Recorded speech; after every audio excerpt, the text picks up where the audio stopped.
Le Seigneur dit par la bouche de l'apôtre Jean dans la Révélation, donc dans l'Apocalypse, le chapitre 3, à partir du verset 14. À l'ange de l'église de Laodicée écrit: Ainsi parle l'Amen, le témoin fidèle et vrai, le principe de la création de Dieu. Je connais ta conduite. Tu n'es ni froid ni chaud. Que n'es-tu l'un ou l'autre?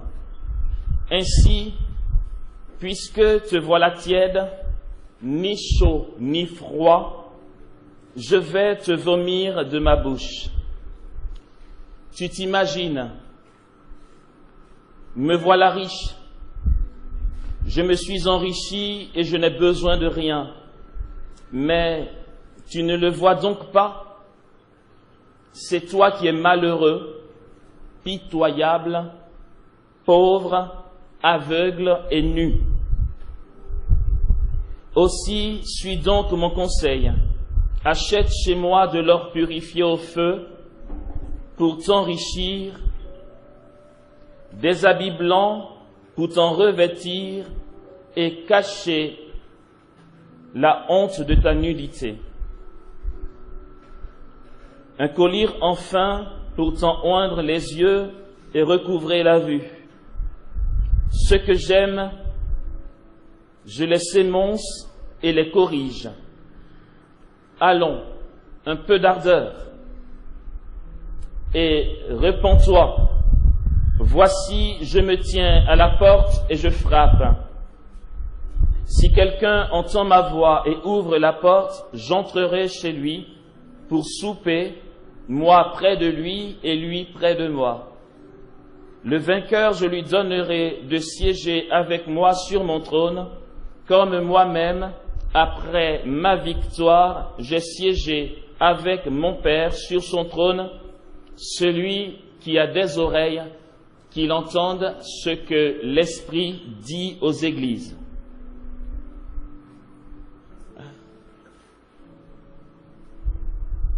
Je vais juste rester donc sur 2 points concernant ce texte que nous venons d'entendre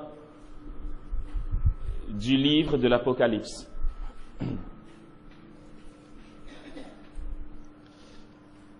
Juste pour que nous le sachions, j'avais prévu de nous parler de l'être purifié et dépouillé par l'Esprit selon saint Basile de Césarée, d'une part, d'autre part, comment recevoir l'onction et comment la garder. C'est les 2 parties que je voulais développer, mais ces 2 parties assez complexes, il vaut mieux pas les survoler. Il y aura d'autres retraites, écoles de prière, si Jésus n'est toujours pas venu dans sa gloire. Donc, si toutefois ça nous intéresse, nous nous inscrirons à la prochaine retraite, comme ça on aura ça. C'est pas du marketing, en fait, je m'en fous. Enfin, c'est pas que je m'en fous de vous, mais on n'attend pas spécialement de faire du marketing de nos retraites, voilà. On aurait fait du marketing, on n'aurait pas proposé de si longues heures de prière, parce que c'est le genre de choses qui fait fuir les gens, vous voyez. Donc voilà.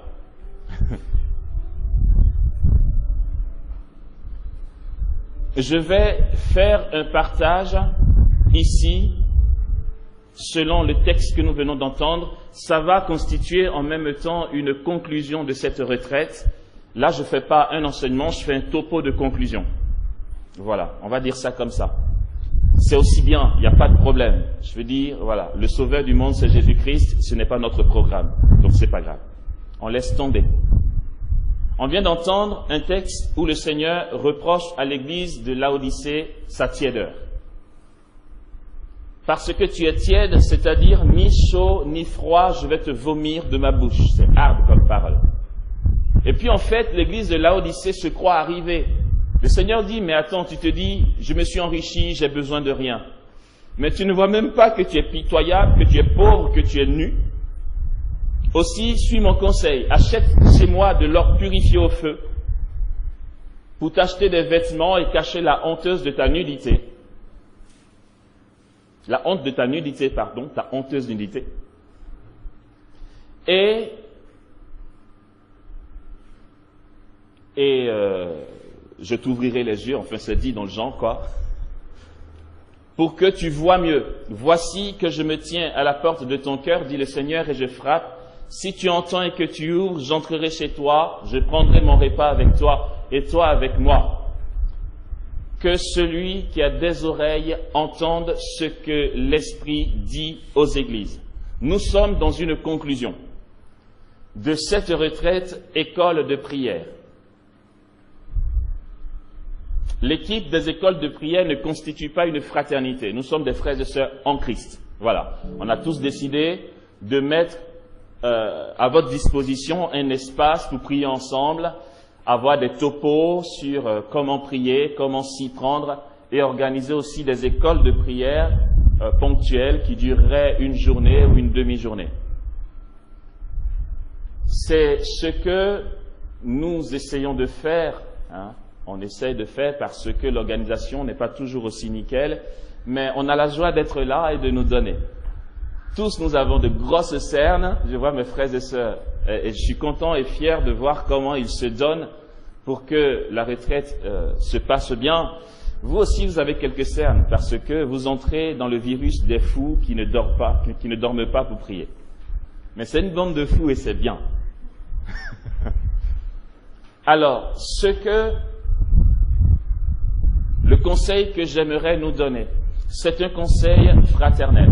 Je profite que nous soyons ici pour nous l'exprimer. C'est une attitude que l'on peut avoir aujourd'hui dans l'Église, particulièrement dans les églises de la sous-région, donc de nos pays d'Afrique noire, une manière de fonctionner qui sort d'on ne sait où, enfin on soupçonne, c'est une fascination déplacée de comment ça se passe chez les protestants. Une fascination déplacée. Pourquoi? C'est que on n'a pas assez réalisé que la liturgie n'est pas le charismatique et que le charismatique n'est pas le liturgique. Une prière charismatique est une prière charismatique dans une folie libre du Saint-Esprit où on saute, on danse, on prophétise, on prie en langue. Il y a une exhortation de feu, on impose les mains, les gens tombent dans le repos du Saint-Esprit. Il y a des paroles de connaissance données qui sont confirmées, et puis on se dit, waouh, Dieu est puissant, il agit et c'est bien. Et c'est ce qui se passe chez nos frères protestants. Ils ont un zèle là-dessus, ils ont beaucoup à nous apprendre sur le zèle, sur le rapport à la parole de Dieu. Quand on ne comprend pas la distinction entre ces deux choses-là, on se dit, mais pourquoi quand je vais à la messe du dimanche, c'est si nul, tout est plat, et puis quand je suis invité chez mon ami pentecôtiste à côté, ça bouge, il y a des prophéties et tout. C'est que tu mélanges tout. Tu aimerais que la messe qu'il y a chez les catholiques ressemble à la ferveur que tu vois dans une prière dite charismatique. Si tu veux, t'as qu'à aller à la prière du renouveau charismatique, c'est à peu près le même style, d'accord? Et le renouveau charismatique a fait qu'il y a des chrétiens catholiques qui se sont donc privés d'aller chez les protestants parce qu'ils trouvent cette ferveur au renouveau charismatique. Il y a aussi une déviation, c'est quoi? C'est de dire, ma prière du dimanche, c'est la prière du renouveau charismatique parce que à la messe, je m'endors. Hier, j'ai fait un minimum la distinction entre la prédication et la didaché. On ne peut pas attendre les mêmes choses dans les mêmes endroits. Parce que nous n'avons rien compris et qu'à la catéchèse, on nous a parlé que de la didaché, il y a beaucoup de chrétiens qui n'ont pas eu cette expérience personnelle de Jésus à la suite d'une prédication kérigmatique. Notre foi, notre rapport de foi notre vie chrétienne est une vie qui a commencé sur de la doctrine. On n'a pas fait l'expérience de la puissance de Dieu. On a commencé sur de la doctrine. On n'a fait aucune expérience que Dieu est puissant, pas d'expérience personnelle. Et après la catéchèse, qui est une doctrine, on a été baptisé. Et après le baptême, on a dit, inscrivez-vous dans un mouvement d'église. Certains ont été enfants de cœur, d'autres ont été chez les CVAVE, à la GEC, à la JOC, ou encore le rosaire ou la Légion de Marie, etc. C'est très bien. Et puis après 1 an, 2 ans, 3 ans, on dit mais c'est tiède chez nous. C'est que tu n'as pas pris le temps, ou encore les moyens ne t'ont pas été donnés de faire une rencontre explosive avec Jésus. Pour le coup, ton église catholique te paraît tiède. Et cette fascination déplacée pour les protestants, c'est quoi? Ça vient du fait que tu ne sais pas que c'est différent. Chaque chose a sa grâce, tout simplement. Les conséquences de ça, c'est qu'aujourd'hui, nous avons beaucoup de fraternités naissantes et de communautés nouvelles qui prennent un style purement protestant. Ils vivent sur un enseignement qui n'est pas celui de l'Église catholique. Et ça fait du copier-coller dans une réalité qui n'est pas la leur. Cette exhortation que je nous donne ici est pour bien resituer les choses, bien recadrer les choses. Moi, je suis catholique et fier de l'être. Frères et sœurs, soyez catholiques, mais à fond les ballons, d'accord? Ça n'empêche pas d'être zélé. Ça n'empêche pas d'avoir des temps de prière charismatique où on s'éclate. Si tu veux même danser sur ta tête pendant la prière charismatique, vas-y, personne ne te fera le reproche. Même s'il y a l'évêque à l'assemblée charismatique qui ne te dira pas « Oh, t'es trop zélé, arrête-toi ». Non, mais là, je suis censé écouter la motion de l'Esprit et me laisser mener par lui, ce qui est différent à la messe. C'est liturgique. Et tout ce que je dis là est aussi la conséquence de cette étape importante qu'on a zappée.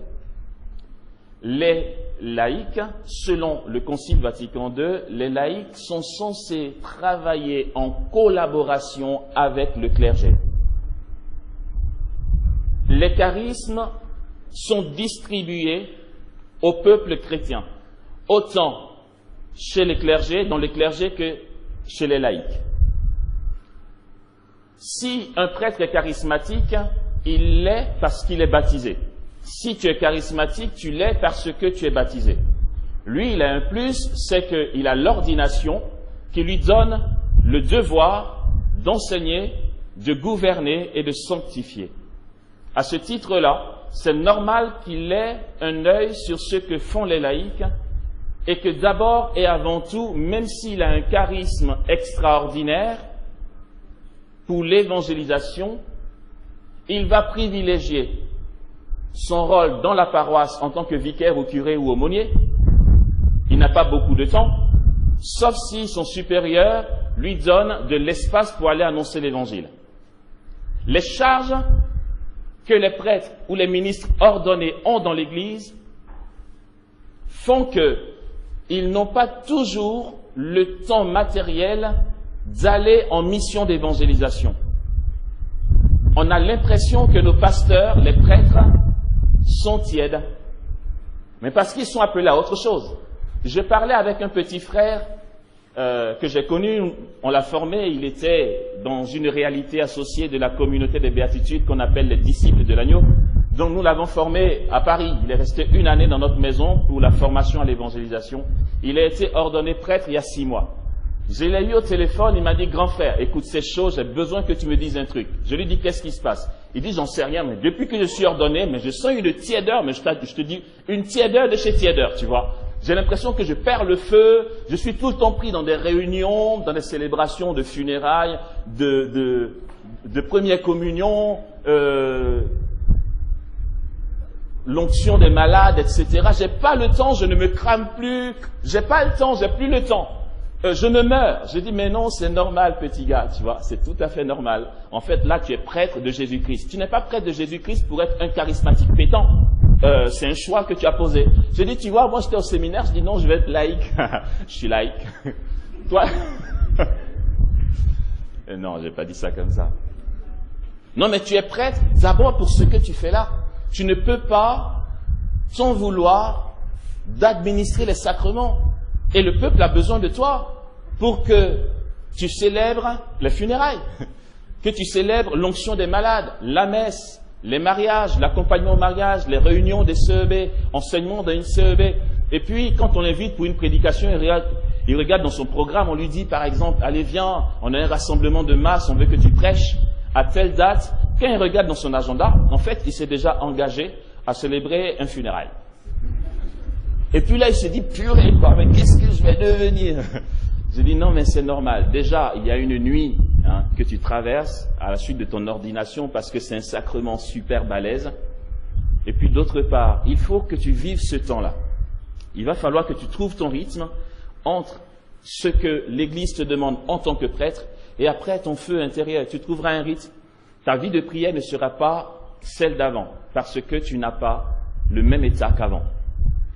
Bon, on a parlé quoi, j'ai essayé de l'encourager. Il m'a dit, ah, ça me fait du bien quand même. Ben oui, forcément, c'est bien de parler. Ok. Mais voilà, on a l'impression qu'il y a une tiédeur dans le clergé, mais parce qu'ils sont attendus ailleurs d'abord. C'est pourquoi les laïcs sont appelés à travailler avec le clergé. Voici la forme que ça va prendre. Les laïcs qui n'ont pas la charge d'enseigner, de sanctifier, de gouverner, ont la latitude d'aller prêcher des évangélisations de masse. Et normalement, quand il y a des conversions, les laïcs prennent les nouveaux convertis, les emmènent à l'église et disent, mon père, voici les gros poissons qu'on a pris en mission. À ce moment-là, la paroisse s'organise pour la catéchèse en vue de leur baptême. S'il y a eu avant un témoignage des laïcs qui a donné à l'individu de vivre une expérience forte avec Jésus, au point qu'il a décidé de se faire baptiser, ça c'est acquis. Mais ce que l'on constate, c'est que, mais c'est bien, les parents disent, mon enfant, il doit être catho. Donc, mon fils, t'as pas le choix, c'est papa qui parle.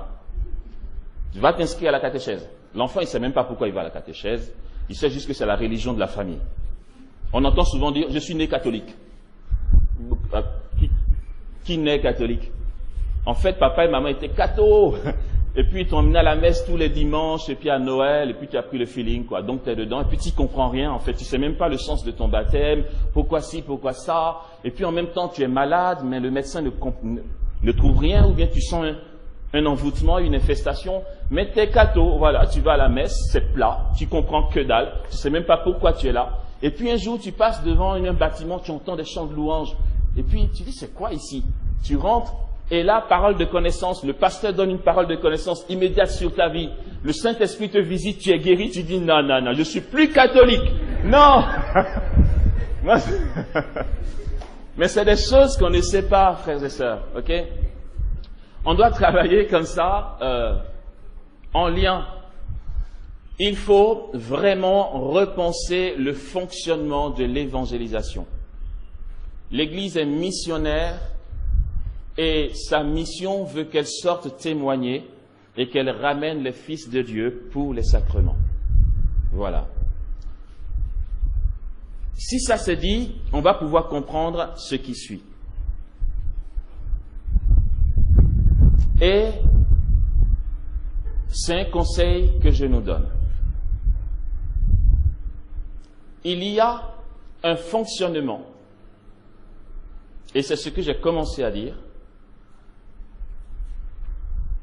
que prennent nos frères de fraternité ou de communauté naissante. Peut-être qu'il y en a ici, mais je sais de quoi je parle et c'est sans scrupule que je le dis. Qui n'est pas très catho. Et ça mélange tout. Ça mélange vraiment tout. On n'a plus de repères.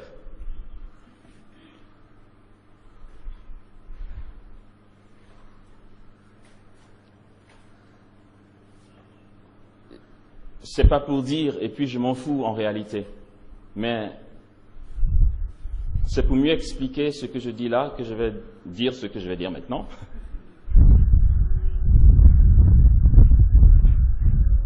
Après les prédications, les missions d'évangélisation, il y a beaucoup de personnes, je ne sais pas compter, soit par SMS, soit par téléphone, soit après une mission, j'en sais rien, des jeunes ou des moins jeunes, qui s'approchent de moi et qui disent, écoute, Amos, on veut te mettre sous tes ailes, tu vois. Que tu nous communiques ton onction, ah bon? Ou que tu nous dises ton parcours, ton cheminement, que tu nous aides à avoir le feu et tout.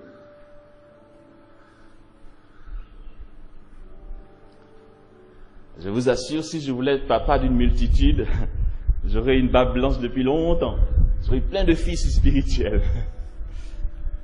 Et puis, je ne donne pas suite à cela. Parce que j'ai réfléchi et je ne vois pas comment spécialement. Je ne vois pas comment. Il y a des moyens que je peux prendre, mais on est trop facilement influençable. Ça peut flatter l'être humain d'avoir des petits autour. C'est flatteur, mais est-ce que c'est ce que Dieu demande? Je ne sais pas comment donner suite à ça. Et puis, en réalité, même si je disais, ok, rendez-vous tel jour à telle date, je vais te parler, j'ai rien à dire de spécial. Je ne sais pas quoi dire ni comment dire. Ce que nous vous proposons là, en école de prière et en retraite d'école de prière, c'est ce que nous avons à dire. N'allons pas chercher autre chose. Je veux dire, il n'y a pas besoin qu'on soit assis dans un fauteuil à deux pour entendre un secret. Il n'y a pas d'autre secret. Aux retraites d'école de prière et aux écoles de prière, tout ce que nous transmettons est ce que nous avons vécu et ce que nous avons de meilleur à donner.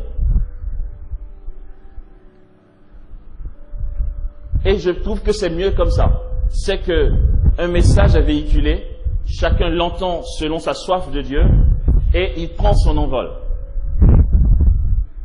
Il n'ira pas dire je suis le fils spirituel de Michel ou de Christelle. Tu prends ton envol.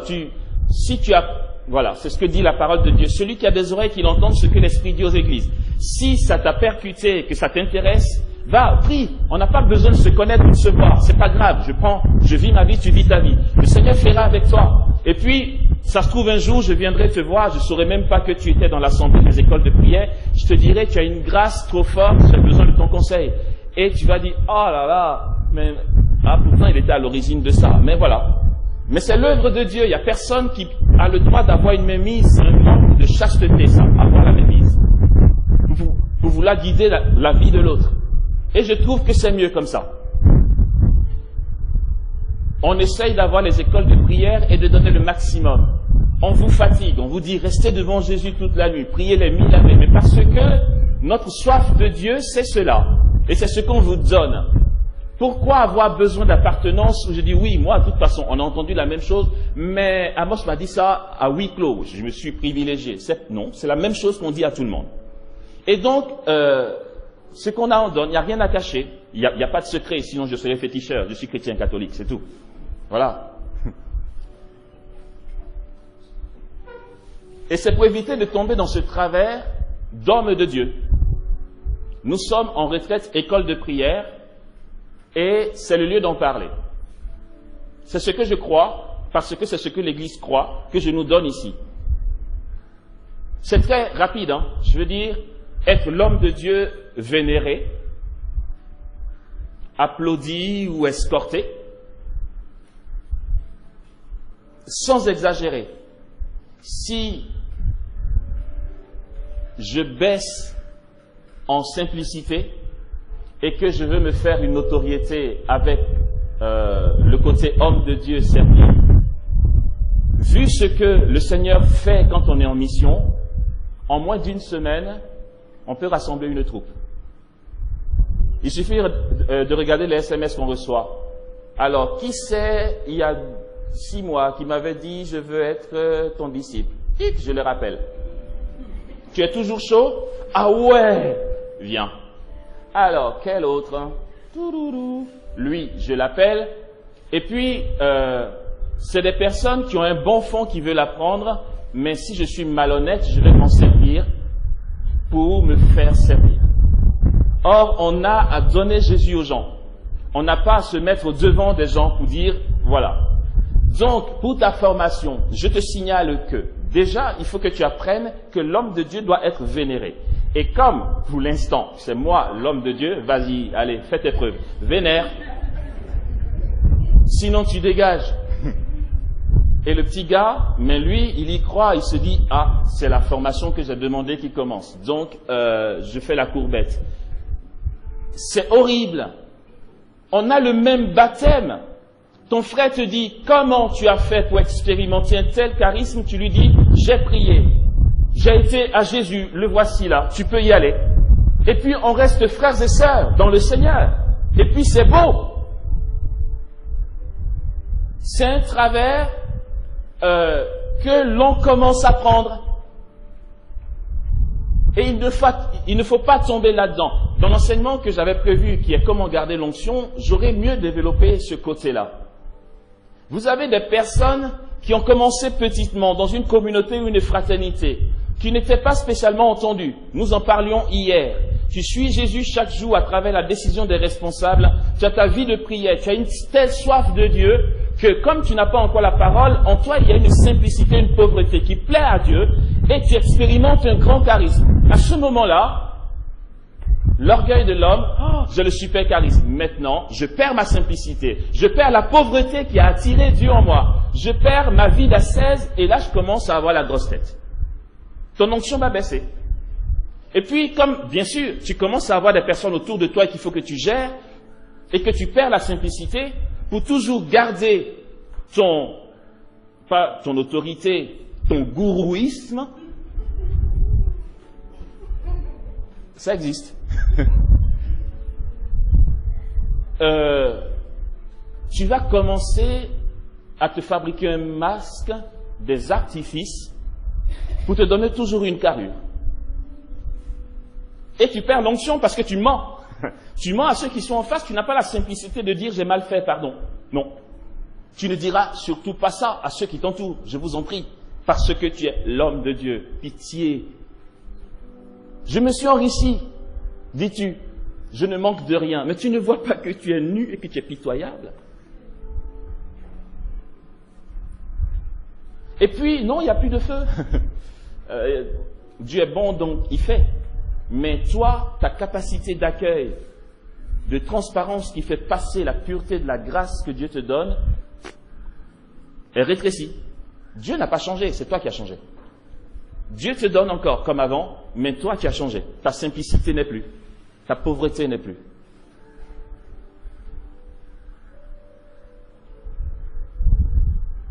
Jean de la Croix dit aussi, afin de m'élever, je me porterai toujours vers ce je ne sais quoi qui se rencontre d'aventure.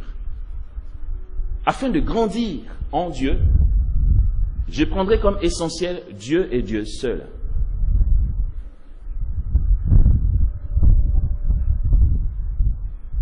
Primo, si expérience il y a,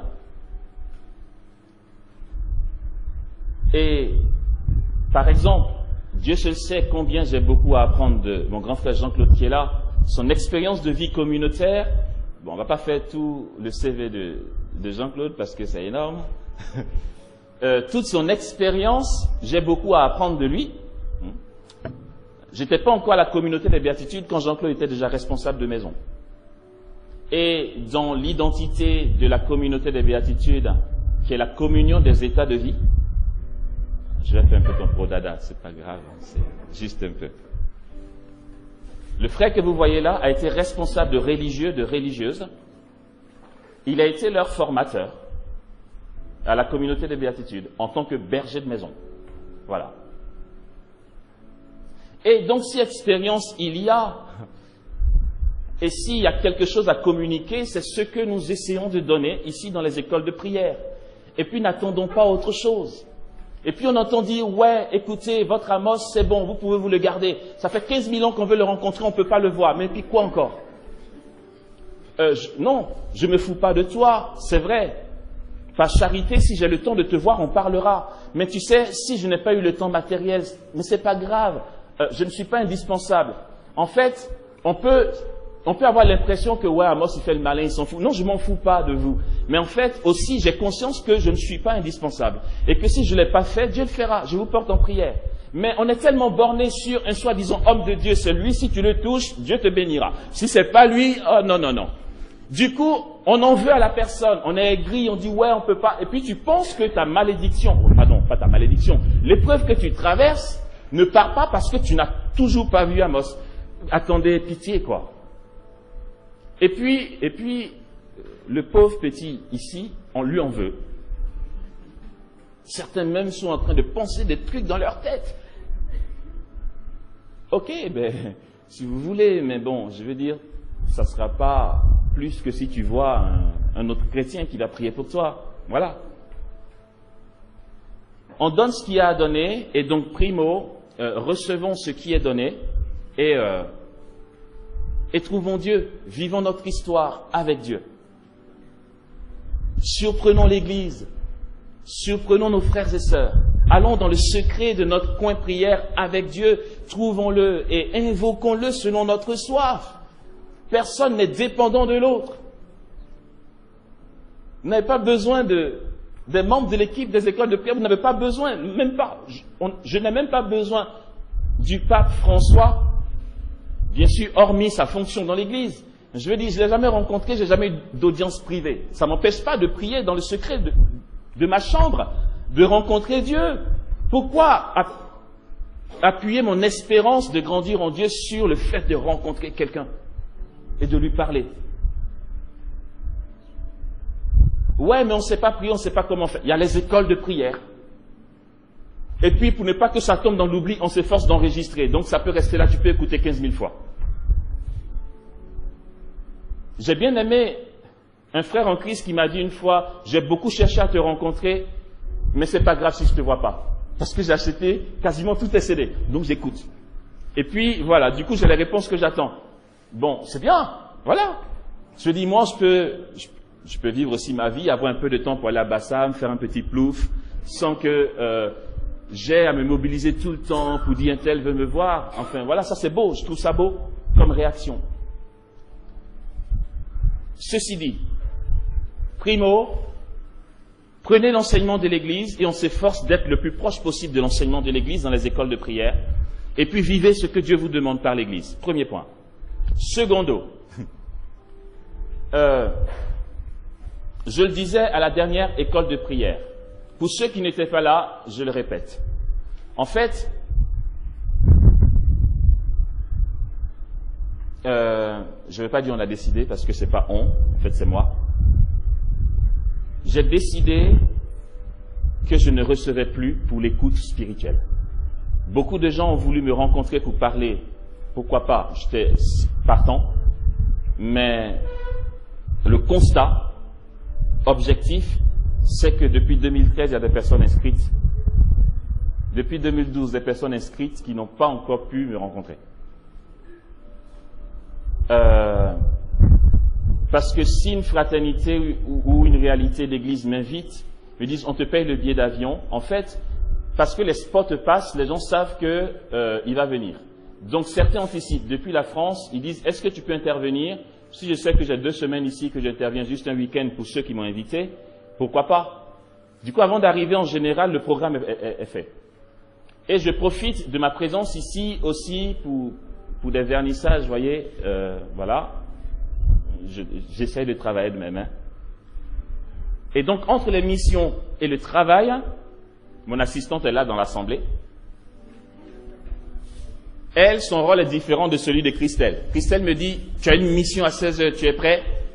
Ah ouais, j'avais oublié. Ah non, faut que tu y sois à l'heure. D'accord. Et puis, pendant que je m'apprête, j'ai un autre coup de fil. C'est l'assistante. Tu as un tableau à livrer demain? Est-ce que c'est fait? Ah ouais. Allô, Christelle. Bon, j'irai en mission, mais la personne que je dois voir ce soir, en fait, je ne pourrai pas. Parce que j'ai un tableau à livrer. En fait, voilà. C'est tout le temps comme ça. Et le programme est tellement saturé, court, que, pouf, je viens et j'ai disparu, je suis parti. Et puis, ça se fait pas. Et chaque fois, les membres de l'équipe disent, trouve un temps, assieds-toi, rencontre les gens parce que la liste s'agrandit. Et moi, je le portais, mais vraiment comme un fardeau.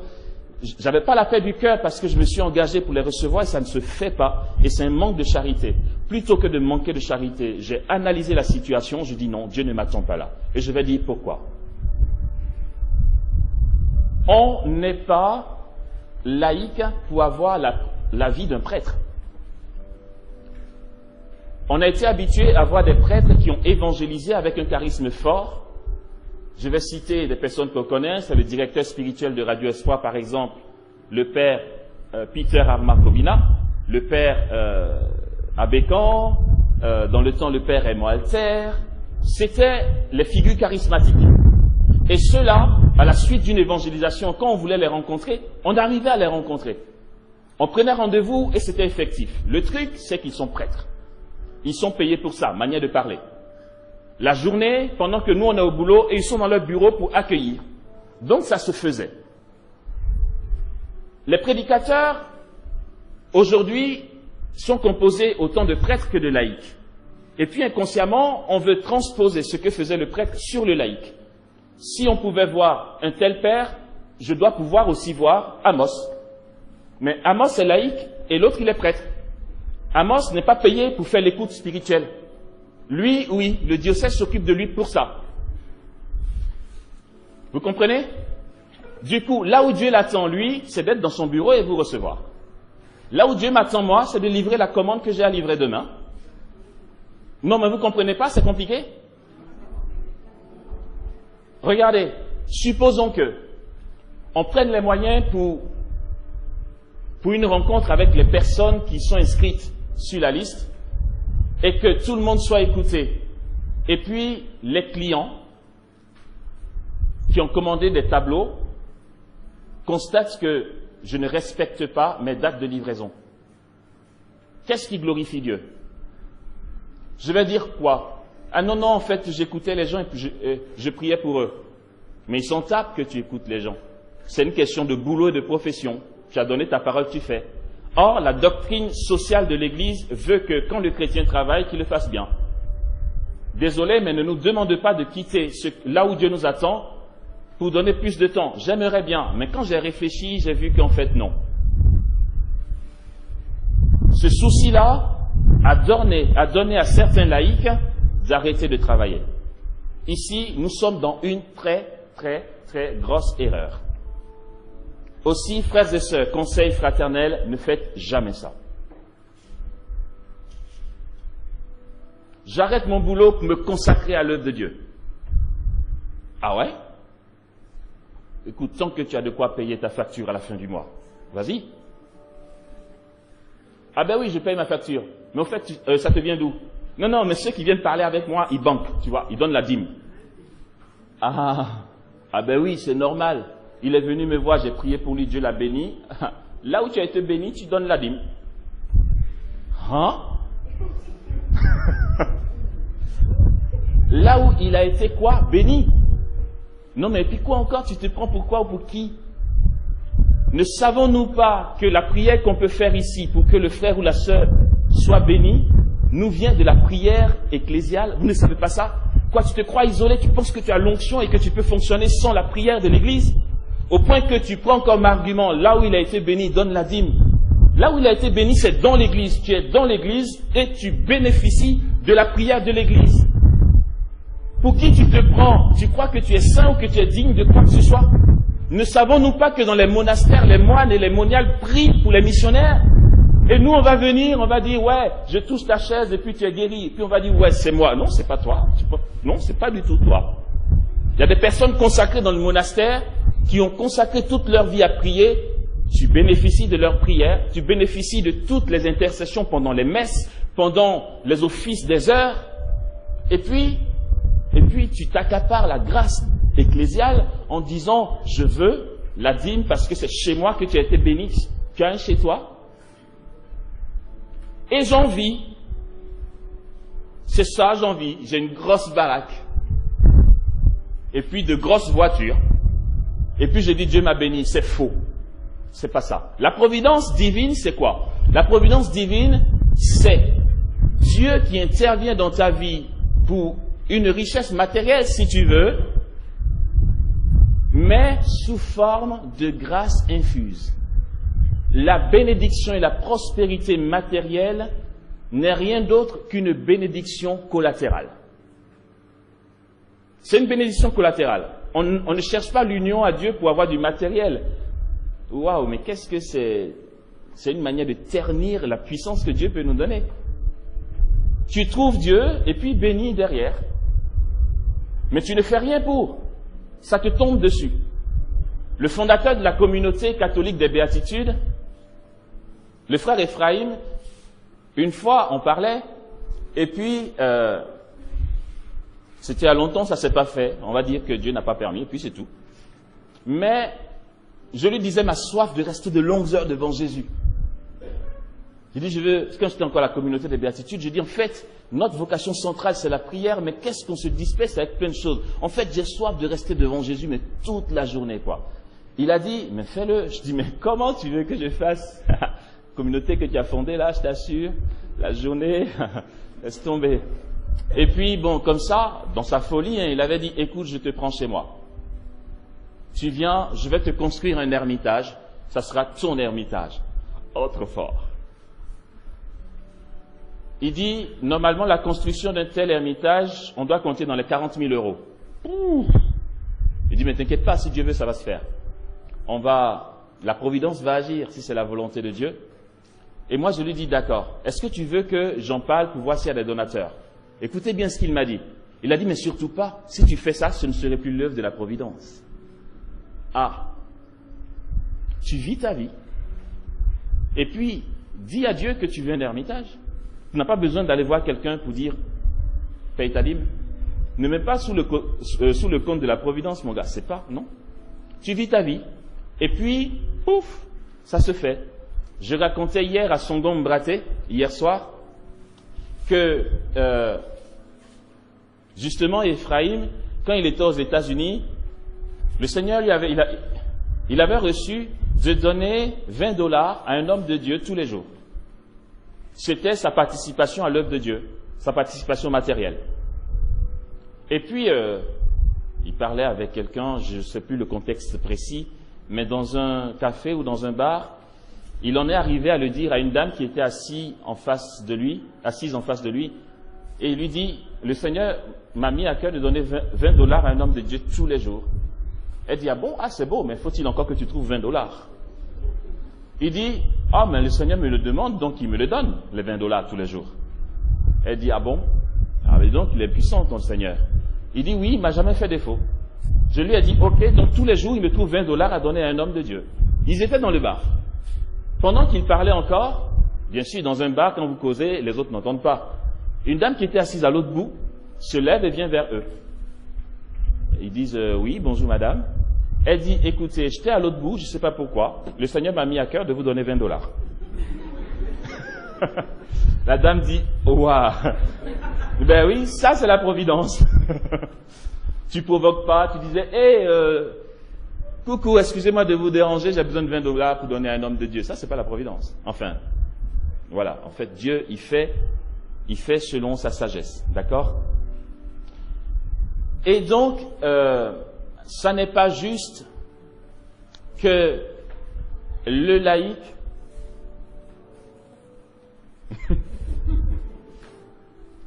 ça n'est pas juste que le laïc quitte son lieu de sanctification pour là où Dieu ne l'attend pas. Je me permets de dire là où Dieu ne l'attend pas parce qu'en fait l'Église ne dit pas ça. Or Dieu nous parle par l'Église. La parole de Dieu, nous le savons, passe par la Bible, la tradition et le magistère vivant, donc l'enseignement de l'Église. Dieu nous parle par l'Église, ok? Donc Dieu ne t'attend pas ici. Par contre, ce que l'Église enseigne, c'est la sanctification dans le travail.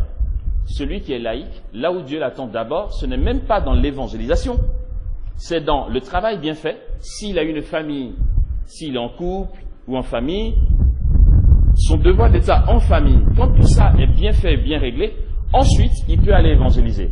Vous comprendrez que, personnellement, je décide de ne plus faire d'écoute à cause de mon programme un peu, bon, c'est humain, je ne vais pas dire inhumain, mais un peu saturé.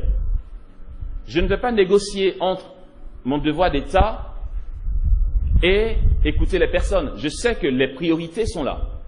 Ma vie de prière, l'accomplissement de mon devoir d'État, et ensuite l'évangélisation si j'ai du temps.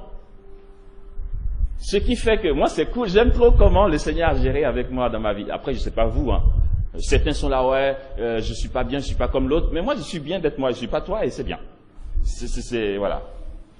Des gens m'ont dit, ah ouais, tu es artiste, Alors, est-ce qu'on arrive à vivre de ça? Pourquoi tu n'as pas un boulot comme les autres, avec des diplômes? Mais non, depuis que je suis bébé, je rêve d'être artiste. Et puis l'artiste peut être un peu méprisé, hein, on va dire, ouais, bon, ça fait artiste du coin de rue qui se débrouille, là, il griffonne, et puis on lui donne 500 parce qu'on a pitié. Ça peut ressembler à ça, on va dire. Mais moi, depuis que je suis petit, je veux être artiste. Mais le bonus dans mon boulot, à moi, c'est que comme je suis à mon propre compte et que je suis artiste, je décide de dire, je suis invité en mission, je suis mon propre patron, donc je me demande à moi-même, puis-je avoir la permission d'aller évangéliser? Je dis, oui, tu peux y aller. Donc je viens, c'est ce qui me permet d'être souvent en Côte d'Ivoire. J'aurais eu un travail avec un contrat de travail et 35 heures, j'aurais pas pu, d'accord? Mais déjà, ma disponibilité quand je suis invité est déjà énorme. Il ne faut pas que j'en fasse trop et que ça écrase mon devoir d'État. Par conséquent, désolé et pardon d'avance si je nous propose, les frères et sœurs de l'équipe des écoles de prière, pour les écoutes. Vous avez besoin de parler? Ils sont disponibles. On a dit ça plusieurs fois au téléphone à certains, ils ont dit non, nous c'est... Ah, moi on veut parler. Mais la sœur au téléphone dit, écoute, c'est comme tu veux, si tu veux quelqu'un d'autre, ça peut se faire très vite. Si tu veux Amos, j'inscris ton nom, mais ne te plains pas si ça dure. Voilà. Ça, comme ça, au moins, vous le savez. Mais je le dis, comme ça, nous l'entendons. Et je nous invite à prendre cette forme de vie en Église. Nous sommes laïcs, soyons laïcs. Soyons témoins en tant que laïcs. Travail bien fait. Vie de prière à fond la caisse, mais ça c'est l'essentiel de tout. L'abandon à la providence divine. Si Dieu veut te faire prospérer dans ton boulot, laisse-le faire. Tout ce que toi tu as à faire, c'est de bien faire ton travail et de prier à fond la caisse. Et puis tu passes ton chemin. Tu vas voir, tu seras surpris. Tu n'as pas besoin de fabuler. Sinon, aujourd'hui, le cœur du message évangélique est édulcoré. Dernièrement, à mon dernier séjour, le directeur diocésain des œuvres catholiques nous avait demandé de nous réunir autour des jeunes et de leur parler des pièges de ce qu'on va appeler l'évangile de la prospérité. L'évangile de Jésus-Christ ou de la prospérité? Moi, c'est Jésus qui est mort pour moi sur la croix. Mon seul modèle reste le Christ. Jésus avait tout. Attends, c'est le moins qu'on puisse dire. C'est même un pléonasme de dire qu'il avait tout. Il est Dieu, créateur du ciel et de la terre, tout vient de lui. Dites-moi comment Jésus vivait. Il dit, le Fils de l'homme n'a même pas une pierre où poser la tête. Il était tout donné. Et puis, quand il a besoin de quelque chose, il ne manque strictement de rien. Mais il n'a pas besoin de posséder le matériel. Sinon, le matériel le possède. Il a besoin d'être libre du matériel pour bien faire et bien accomplir sa mission. On lui dit, on doit payer l'impôt, et ce passage, on le connaît, mais j'aime trop ça, ça m'édifie. Il dit à Pierre, c'est vrai que quand on vient ici, il faut payer. Pierre dit, ouais, boss, malheureusement, oui, il faut qu'on paye. J'imagine un peu le geste. Jésus fait ça, il n'y a rien dans sa poche. En fait, il n'a rien. Vas-y, dis que Jésus est maudit et qu'il n'est pas béni par Dieu. Dis-le. Il n'a rien. Mais en fait, il a tout et ne possède rien. Voilà. Tout avoir sans se laisser posséder par le matériel. Laissez Dieu seul nous posséder. Enfin, puis le mot est un peu vilain. Laissez Dieu seul nous habiter. Voilà. Donc, comme il est maître de tout, sans rien posséder, quand il y a besoin, tout est là. Il dit à Pierre, tu vas, tu jettes l'hameçon, et puis le premier poisson qui sortira, tu regardes. Il y a juste ce qu'il faut pour nous pour payer. Il n'y a pas besoin de plus. Il faut payer 2 pièces d'argent. Regarde dans la bouche du poisson, tu trouveras 2 pièces d'argent. Tu prends, tu payes. Comme ça, on peut continuer. On a envie de dire, mais si tu peux faire ça, pourquoi il n'y a pas 15 milliards dans la bouche du poisson? Non. Il n'y a pas besoin parce que les 15 milliards peuvent nous couper de Dieu. Le jeune homme riche se retourne triste parce qu'il avait de grands biens. Ah, ça nous coupe de Dieu. Donc Pierre prend les 2 pièces, il paye, et puis Jésus vit sa vie, il n'a rien besoin de posséder. Gardons comme seul modèle le Christ. On va dire, ouais, mais Abraham était béni, il avait de grands biens. C'était dans l'Ancien Testament, avant que le Christ accomplisse la loi et les prophètes. C'était dans l'Ancien Testament. Depuis la nouveauté christique, allons-y lire Le sermon sur la montagne, c'est complètement autre chose. Mais on fait comme si on ne voit pas ce que Jésus a dit, on va chercher dans l'Ancien Testament. Certains disent Abraham a prospéré, donc on va demander la prospérité à Dieu. D'autres vont dire Abraham s'est battu contre les Amalécites, donc on va provoquer le djihad au nom de Dieu. Mais c'est ça que ça donne quand on regarde l'Ancienne Alliance. La nouveauté christique dit quand tu es juif ici, tu tends l'autre joue. Et puis il dit, si tu veux venir à ma suite, renonce à ton père, à ta mère, renonce à tout, prends ta croix et viens à ma suite. Ça, c'est le cœur de l'Évangile. Si l'une ou l'autre chose que nous disons ici ne corresponde pas à l'enseignement de l'Église, ni à l'Évangile, dites-le nous, et mea culpa.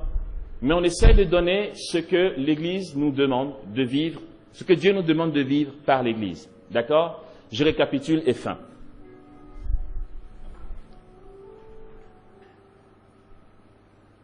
Il nous faut faire preuve de zèle. C'est vrai, on voit certains serviteurs de Dieu que Dieu utilise et ça fait envie. On se demande quel est le chemin. Le chemin, il est très simple. Quand tu vas aller dans la chapelle là-bas, il y a un petit truc, une petite caisse en bois. Jésus est dedans. Tu es posé devant là, tu as tout ce qu'il faut. Ne cherche pas trop loin, c'est là. Ok, ça c'est réglé. Donc, si on a compris que c'est la demeure en Dieu qui fait exploser le reste, faisons preuve de zèle. En tout cas, moi je tiens à ma semaine.